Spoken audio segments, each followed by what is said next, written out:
Al-ihdadu ala al-mayyiti, kuweka msiba kwa ajili ya maiti. Al-ihdadu, kuweka msiba ala al-mayyiti, kwa maiti. Na asili ya ihdadi manake ni kuto kujipamba. Ihdad asili yake ni kuto kujipamba, kwamba mtu anaacha kujipamba kwa sababu amepata msiba. Lakini Kiswahili nasema kuweka msiba kwa maiti. Anasema yajuzu lilmar'ati, inajuzu kwa mwanamke, antahidda, kuweka msiba, kwa maana kuto kujipamba ndio kuweka msiba. Yajuzu ala almar'ati, inajuzu kwa mwanamke, antahidda, kuweka msiba, ala qaribiha almayiti, kwa jamaa yake ambaye ni maiti, 3 ayami, kwa muda wa siku 3. Basi anaweza mtu kafiliwa mwanamke na jamaa yake, pengine ndugu yake, pengine kaka yake, pengine mama yake, na hivi na hivi, anaweza kuweka msiba siku 3, manake kuto kujipamba, lakini kwa masharti ma lam yamnauha zawjuha, madhal hajazuiwa na mumewe. Mume akimwambia hakuna kuweka msiba, nenda mazikoni urudi, basi anatakiwa kutekeleza hilo. Wayahrumu alaiha, na itakuwa haramu kwa mwanamke huyo, antahidda alaihi, kuweka msiba kwa sababu ya marehemu jamaa yake, fauka dhalika, zaidi ya siku 3. Amkuta mtu yuko msibani ana wiki, sasa nimefiliwa, hicho kitu ni haramu. Ila isipokuwa idha kana almayitu zawjuha, isipokuwa maiti akiwa ni mumewe, basi anaweza kuzidisha kuweka msiba zaidi ya siku 3, manake hatojipamba kwa muda wa zaidi ya siku 3. Ikiwa msiba ni wa mume, hapa fayajibu alaiha, itamwajibikia mwanamke huyo, antahidda, aeke msiba au aache kujipamba, alaihi, juu ya mume, muddatal idda, kwa muda wote wa idda. Wa hiya, na muda wa idda wa kufiwa na mume ni 4 ashhurin wa 10, ni miezi 4 na siku 10. Kwa ushahidi gani? Lima rawahu aljamaa, kwa kile kilichopokewa na kundi la maulama, illa Tirmidhi, isipokuwa Imam Tirmidhi, an Ummi Atiya, kutoka kwa mama Atiya, anna nabiyya sallallahu alayhi wasallam qala, kwamba mtume rehma na amani juu yake amesema, la tahidda almar'atu, hatakiwi kuweka msiba mwanamke, ala mayitin, kwa maiti yoyote, fauka 3, zaidi ya siku 3, illa ala zawjin, isipokuwa kwa mume. Fa innaha, hakika mwanamke huyo, tahidda, atalazimikiwa kukaa msiba, alaihi, juu yake, 4 ashhurin wa 10, kwa muda wa miezi 4 na siku 10. Tena katika kipindi hicho, wala talbasu thawban masbugha, hatakiwi kuvaa nguo ya marangi na mapambo, hapa kuna ua gani, hapa kuna ua gani. Katika kipindi ambacho yeye yuko katika msiba, kafiliwa na mume, hatakiwi kuvaa nguo masbugha, iliyopakwa marangi, maua, yani yenye urembo kwa ufupi. Illa thawba asbin, isipokuwa nguo tu iwe ya mfuto, kama ni nyeupe, kama ni nyeusi, kama ni nyekundu, tunaelewana nafikiri. Yani isiwe nguo yenye mapambo.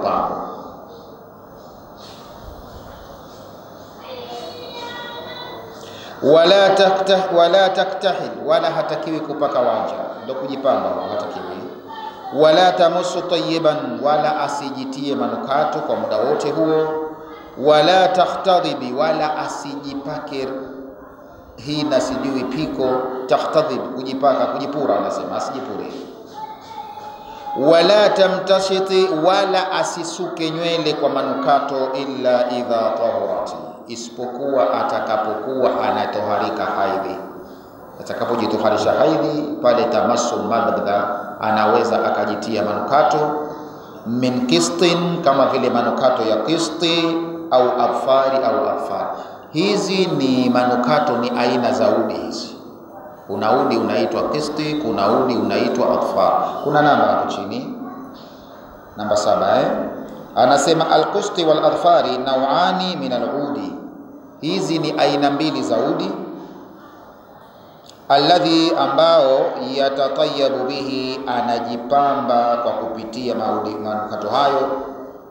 Wanabadha, na nabadha manake kita'atu, ni kipande. Ayajuzu laha, inafaa kwa mwanamke, wadhu tayyibi, kuweka manukato inda al-ghusli, pale anapokoga, min al-haidhi, kutoka hedhi, biizalati raihati al-kariha, kwa lengo la kuondosha harufu mbaya kwa pale anapokoga haidhi. Lakini kama hajitwarishi haidhi, hatakiwi kusuka nywele kwa manukato au kujitia manukato. Anaruhusiwa kutumia udi kama huo au manukato, si lazima hayo, ambayo hayana harufu sana pale atakapokuwa anajitoharisha haidhi. Tunajua kwamba mtu anapotoka kwenye haidhi, basi haidhi inakuwa kidogo ina harufu, basi pale anaweza akatumia kwa kipindi kile tu. Tuko pamoja? Wal ihdadi, na kuweka msiba manake nini?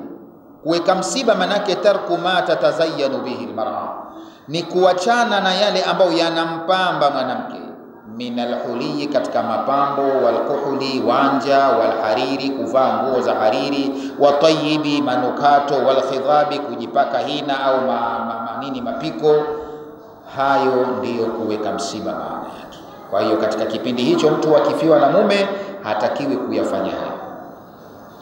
Wa innama, lakini si vinginevyo, wajaba ala zauja dhalika, limewajibika hilo kwa mume kufanyiwa msiba katika muda wote huo ambao maiti mwingine, hata kama mwanamke ni baba yake, haruhusiki kukaa muda huo.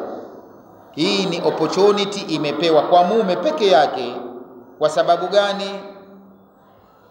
Muddat al-idda, kupewa muda wote wa idda. Min ajli al-wafa'i lizawji, kwa sababu ya kutekeleza haki ya mume. Mume ana haki kubwa sana, kwa hiyo kapewa nafasi ya msiba. Yeye mwanamke atakaa msiba wa muda wa miezi 4 na siku 10, lakini kama kafa baba yake au mama yake, si zaidi ya siku 3. Hii kuonyesha kwamba mume ana hadhi kubwa katika dini, lakini leo anakuwa hadhi hizo hazipo. Yani mpaka yule mzazi, basi utaona katika baadhi ya wakati kama kwamba yeye kadogoshwa kihaki.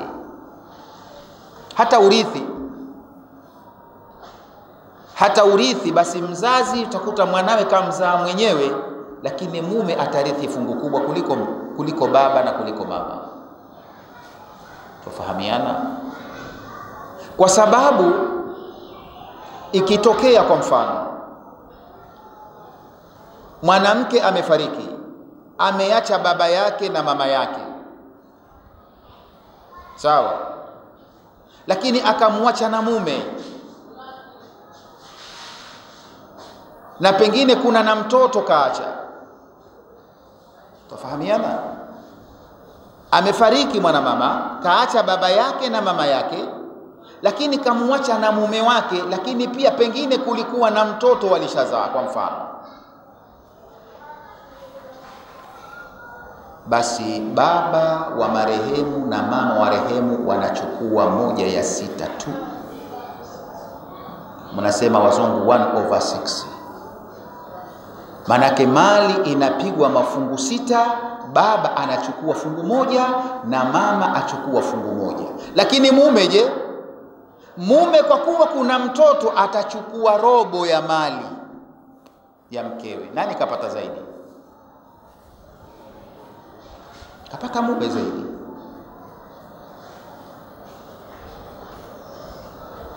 Kitachobaki ni cha mtoto, yeye ndo asaba. Kama ni wa kiume, kama ni wa kike anachukua nusu. Lakini kwa mfano amefariki mwanamama, ameacha baba yake na mama yake, kamuacha na mume wake, hakuna mtoto, basi baba atakuwa asaba, atasubiri kitachobaki. Lakini mama atachukua thuluthul baqi, sio thuluthi nzima, thuluthul baqi. mume atachukua nusu sasa hapa ya mali ya mkewe. Naona Kwa hiyo kama mume anachukua nusu, manake asli almas'ala tofanya mfano ni 6. Mali itapigwa fungu 6. Katika 6 mume akichukua nusu ya 6 inabakia mafungu 3, si ndio? Haya 3 sasa mama atachukua thuluthul baki, yani thuluthi ya kilichobaki katika hizi 3. Manake mama atachukua 1 sasa. Itabaki mafungu mangapi? Haya ndiyo ya asaba ambaye ni nani? Ni baba. Kwa hiyo baba atakuwa kapata mafungu hayo 2, lakini mume kapata 3. Mama anaondoka na 1, ndio thuluthul baki. Hii yote yaonyesha kwamba mume ana fadhila kubwa. Ndio maana Mtume sallallahu alayhi wasallam amesema lau ingekuwa inawezekana binadamu kumsujudia binadamu mwenzake, anasema basi ingeamrishwa mwanamke amsujudie mumewe. Lakini hakuna hiyo nafasi. Hii kuonyesha kwamba hadhi ya mume iko katika hali gani. Lakini hii si maana yake kwamba na mzee hana haki Tuko pamoja? Kwamba ndio nani na yeye kuna upande mwingine na yeye ana nguvu zake. Sio kaona mimi bwana nina uwezo mkubwa sana, na mzee ana uwezo wa kukuvunjia ndoa yako. Sheria kabisa. Sikatari ana uwezo wa kukuvunjia nini? Ndoa yako. Ibrahim alayhi salam si alimvunjia ndoa ya mwanae? Au hamjui? Mwajua bwana. Sayyidina Umar radhiyallahu anhu sikavunja ndoa ya mwanawe. Wote ukaja ukachukua mamlaka ukasema mimi bwana wewe. Mzee akikuona pia kwamba hufai, ana uwezo wa kuvunjia ndoa yako. Lakini wakati mwingi tunasema kwamba mume ana hadhi kubwa kwa mkewe. Ndiyo maana mume anapewa wajibu mwanamke kukaa msiba miezi 4 na siku 10, si maiti mwingine yoyote ambao anaruhusika kufanya hivyo.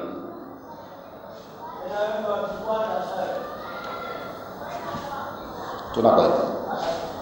Kwa hiyo ihdadi maana yake tarku ma tatazayyanu bihi almar'a, ni kuachana na kile ambacho kinampamba mwanamke minalhuliye, katika mapambo, walkuhuli wanja, walhariri kuvaa mavazi ya hariri, wa tayyibi manukato, walkhidhabi kujipura rangi, yani mahina na mengineyo. Wa innama, na si vinginevyo, wajaba ala zawja, imewajibika kwa mume dhalika, kuwekwa msiba huo, muddatal idda, muda wa idda hiyo, min ajli alwafai lizawji, kwa ajili ya kutekeleza haki ya mume, wa muraatin lihaqihi, na kuchunga haki ya mume. Istihbabi san'u ta'ami li ahli almayit.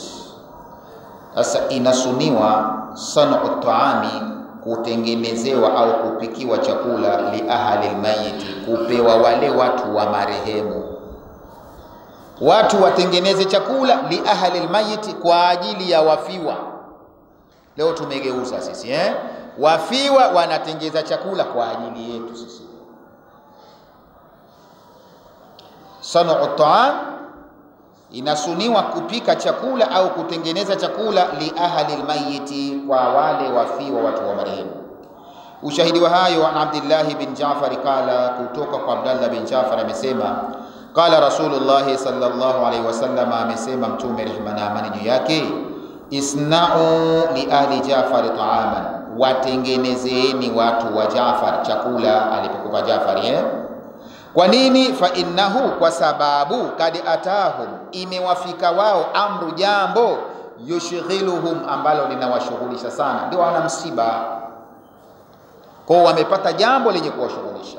Nyinyi watakuwa mwape kula wao, sio nyinyi ndio mkale kwao. Rawahu Abu Daudi, hadithi pokana Abu Daudi wa Ibn Majah na Ibn Majah wa Tirmidhi na Tirmidhi. Wakala, na akasema hasanun sahihun, hadithi ni hasan tena ni sahihi. Wastahabba shari'u, imependezesha sheria au imesunia sheria, hadha al-amal, kitendo hichi cha kwamba wafiwa wapewe kula wao, sio wao watoe kula kwa watu. Kwa nini? Liannahu min albirri, kwa sababu ni katika jambo jema, wa taqarrubi ila alahli waljiran, na vile vile ni kitendo ambacho kinamsogeza karibu mtu kwa jamaa zake na majirani zake. Utakapomfanyia hivyo jirani au jamaa yako kafiwa, ukaenda ukamfanyia, inakusogeza kuwa karibu zaidi. Qala Shafi'i, amesema Imam Shafi, wa ahabbu liqarabati au wa uhibbu, asema mimi kama ni Shafi napenda liqarabati almayiti, kwa wale jamaa wa maiti, an ya'malu, watengeneze, li ahli almayiti, kwa wale wafiwa, fi yaumihim, kwa mchana wao hule, wa lailati, na usiku hule, taaman, wa watengenezee chakula, yushbi'uhum, ambacho kitawashibisha kabisa. Kwa nini? Akasema Imam Shafi, fa innahu sunnatun, kwa sababu ni sunna ya Mtume. Lakini pia wa fi'lu ahli alkhairi, na kitendo cha watu wa khairi hicho.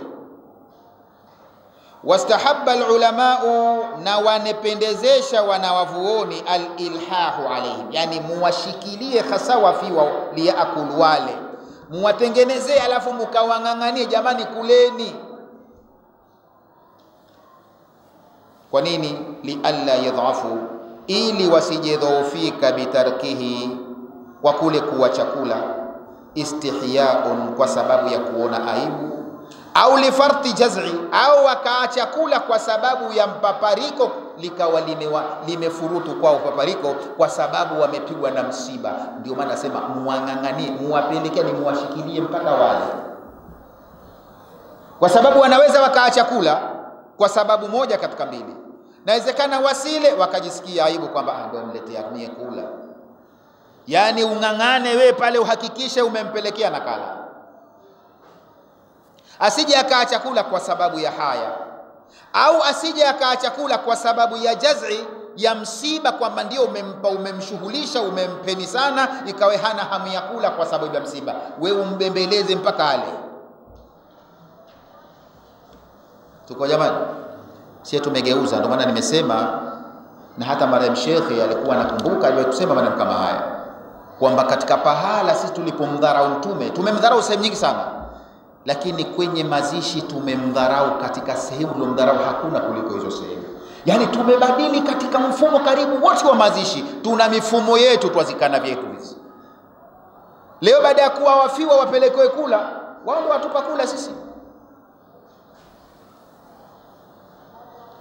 Kuanzia siku ile mtagaiwa biskuti nyingi tu, maji mtapewa kama sio soda, na siku ya tatu mtachezea biskuti nyingine kama si ubwabwa, tegemea na kila watu na mazingira yao.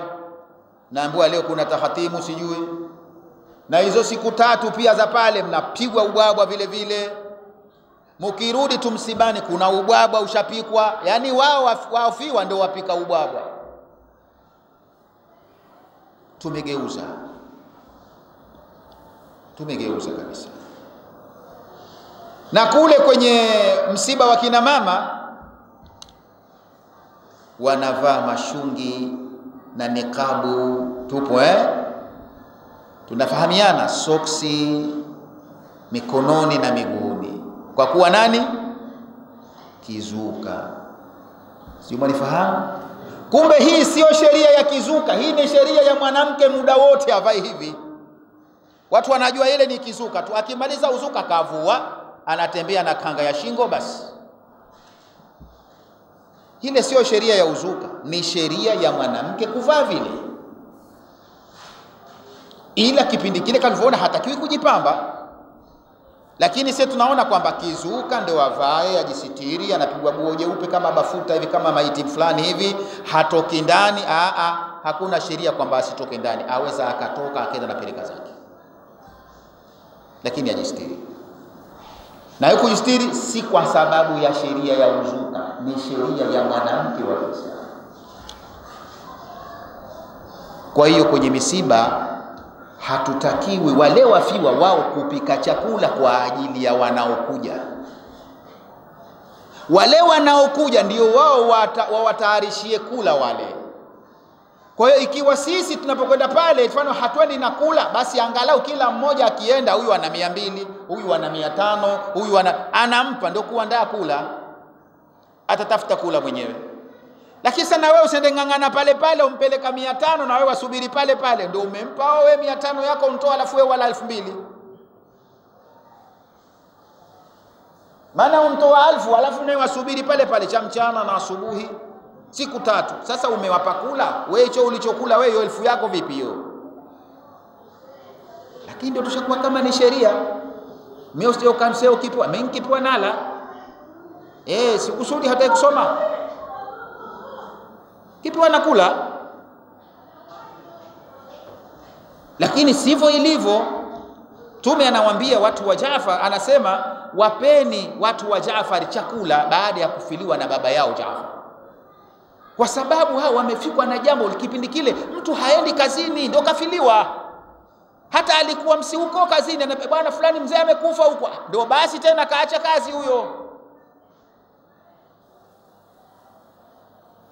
Ndio maana utakuta sisi leo twalia sana. Hata ukimsomea aya usilie mtukuta sote, haujatukuta sote, mkuta peke yangu. Afikiria mengi, ajikia na hilo deni baadaye kubwa la kuja kulipa.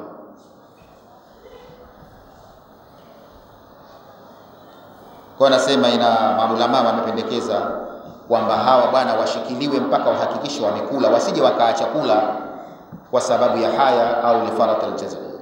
Wakalu, na wakasema wanavyoni, la yajuzu ittikhadhu ta'ami lin-nisa, haitofaa kuwapa chakula wanawake, idha kunna, pale itakapokuwa wanawake hao yanhana, wanaomboleza, kazi wakaa pale waomboleza, nyie ndio mwawapikia chakula.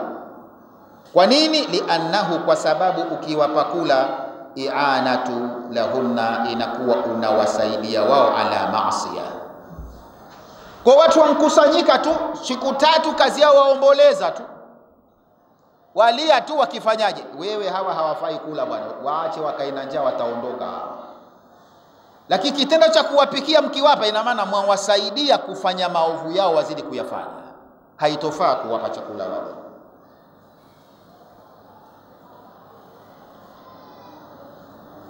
Wattafaka al-a'imma, na wameafikiana maulama wote ala karahati san'i, kwamba kuna chukizo san'u, kutengeneza chakula, ahlul mayiti, yani watu wa maiti kutengeneza taama, chakula, linasi, yani wao ndio wawapikia watu, yajtamauna alai, watu wakuja kusanyika pale, wao ndio wawapikia. Hii bwana wanasema makruh, haitakiwi kabisa. Na wengine wapika uji, kifika hapa lazima munywe uji na watu na mamila zao, wengine lazima kuna jungu la uji lipikwe. Hili jambo maulama wamelichukiza sana. Karahata sana ahli almayyit ta'ama, umakuruhu wa kutengeneza watu wa maiti chakula, linasi, kuwatengenezea watu, yajtamiuna, ambao wanakuja kukusanyika pale. Hii imekuwa ni makuruhu. Kwa nini? Lima fi dhalika, kutokana na kinachopatikana kwenye hilo, min ziyadati almusibati alayhi, wawazidishia msiba kwao, wa shughlan lahum, na unawashughulisha wao, ila shughlihim, pamoja na shughuli zao walizonazo. Lakini pia watashabuhan, na pia inakuwa kitendo hilo watu wanajishabihisha bisani ahli jahiliya, na vitendo vya watu wa kijahili. Kwa hiyo haifai kufanya hivyo, kwamba wao ndio wakae pale wapika chakula kwa watu wanaokuja. Kwa ushahidi gani? Li hadithi Jariri, kwa ushahidi wa hadithi ya bwana Jariri, kala, amesema, kunna, tulikuwa sisi, na'uddu, tulikuwa tunahesabu, al-ijtima', kule kukusanyika watu, ila ahli almayiti, kwa watu wa marehemu, wa san'iyatu ta'ama, halafu wakatengeneza chakula wale watu, baada dafnihi, baada ya kushazikwa maiti. Tulikuwa tunahesabu hii minan niyaha, hii ni katika kuomboleza. Hii minan niyaha, yani watu weshazika, halafu watu wakaenda wakajikusanya pale.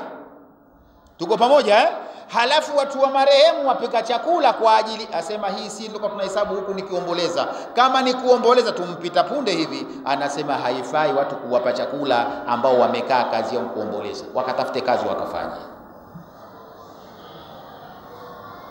Tuko jamani? Ndio maana kuna watu bwana wasifiwa kwenye jamii, lakini kumbe maskini hatujui tu.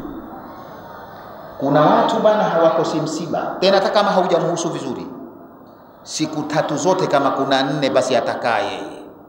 Ashapiga budget she siku 3 4, hapiki tena kwake bwana. Wewe kwa siku watumia bei gani? Sasa anapiga hesabu, kukishadondoka anakuja kujitia kulia uongo, kumbe afu anasema hapa nishapata kufanya budget yangu siku 3 sipiki. Hapa patakuwa panalewa chai, panaliwa cha mchana na cha usiku. Basi yuko pale pale. Watu wasema mashallah, kaja kushirikiana nasi kwenye msiba, kaja kukutieni hasara kwenye msiba. Kwani kuja akawapa pole alafu akaenda zake akanywa chai kwake hawezi? Tuko pamoja eh? Akaja akakaa pale, ikifika mchana akaenda akala kwake hawezi? Pale ibakie wale wa mbali, wale ni lazima, sheria inaruhusu. Kwamba mtu haiwezekani katoka Dar es Salaam, katoka Pemba umwambie bwana mkubwa. Hapa bwana ukishazika utafute pala wewe, endea wapi huyu? Wale sheria inaruhusu. Lakini wewe msiba uko hapo, nyumba hii hapo, pengine hata uko sijui Magogoni. We Magogoni na hapa leo unakwenda kukaa pale, wachukua mkeka wako na mto na chandarua.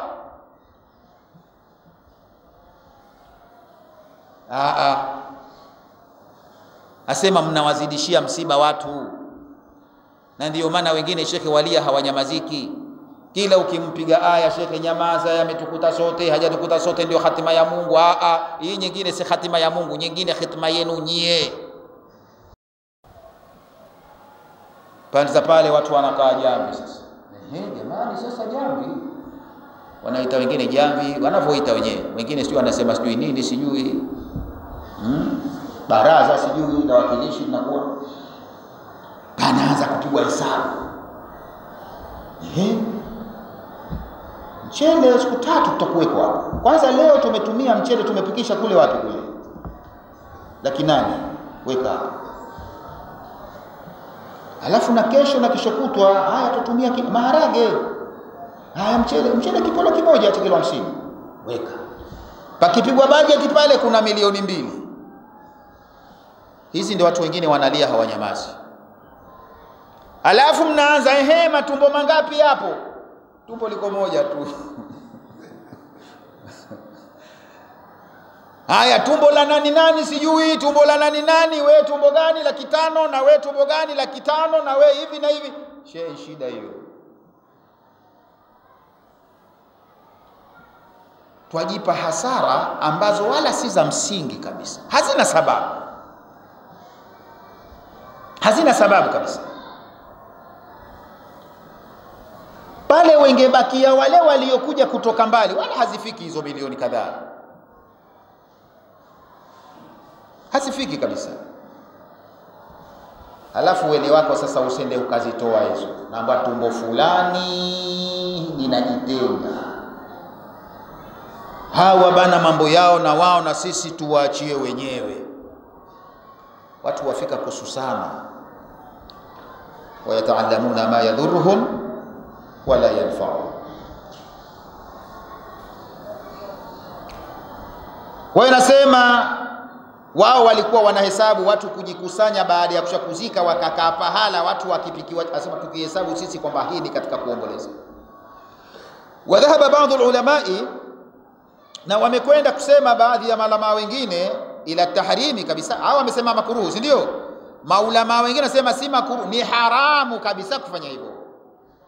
Qala Ibn Qudama, amesema mwana wa chuoni Ibn Qudama, anasema fa inda'atil haja, kama shida itapelekea kwamba watu wapikiwe, ila dhalika, kufanya hivyo kupikia watu, yasa tajuzu. Si kwamba ndio inaharamika moja kwa moja jamani, sema kama itapelekea haja kwamba kuna watu lazima haja watu lazima papikwe, jaza, itajuzu. Kivipi? Fa innahu, kwa sababu rubbama, yawezekana jaahum, wakaja watu man yahdhuru mayitahum, ambao wamekuja kuhudhuria kwa maiti wao, min alqura, wakawa wametoka kwenye vijiji huko vijijini huko, wal amakin albaida, na sehemu za mbali wamekuja, wayabitu indahum, na watalala pale. Sasa hawezi kurudi hawa. Hapa ina maana kuna haja hawa, kuna ulazima kufanyeje, wa kupikiwa. Wala yumkinuhum, na hakuna uwezekano kwao, illa an yudhayifuhu, lazima hawa wawapokee kama ni wageni, hawawezi wafukuza. Ndio weshakuja, watu washapanda meli, weshakuja, ndio utaambia bwana mkubwa, leo meli ipo, rudini. Hapa ishalazimika, we lazima ni dhaifu wako tu wapokee kama ni wageni, bila shaka utabidi wapikie. Lakini iwe hawa na hawa na wao, kama ingekuwa twafuata ile suna ya Mtume sallallahu alaihi wasallam ya kuwa sisi twawasaidia wafiwa chakula, basi pia isingekuwa mzigo kwao, pia kingekuwa kile tunachowasaidia kingemsaidia yule mwenyeji na wageni wake wanaokuja.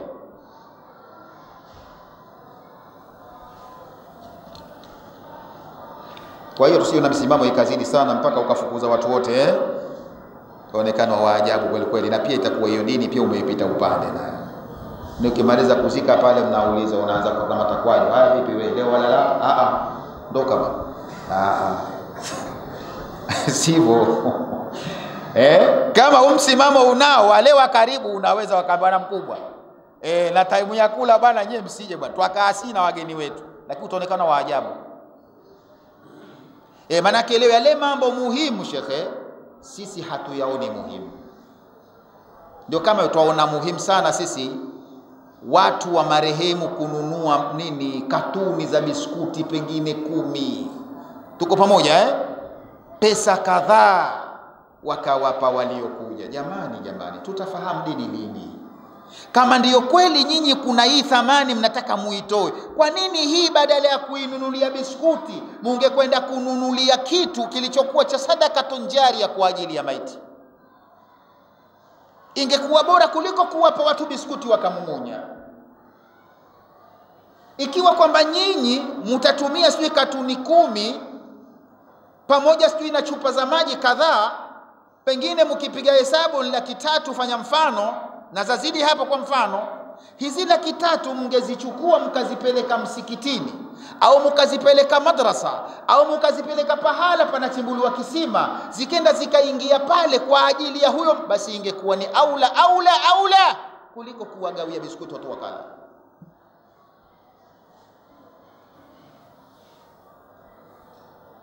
Pale mkigawa biskuti, kama marehemu atapata sawa, sisi tukishamung'unya biskuti tukishashukuru sawa, atapata, si ndio? Lakini imeishia pale. Lakini wewe utakapoipeleka kwenye madrasa au kwenye msikiti ambao wajengwa, yeye ataendelea kupata thawabu kuanzia tokea siku hile, kama si kama mpaka ila yaumil qiyama.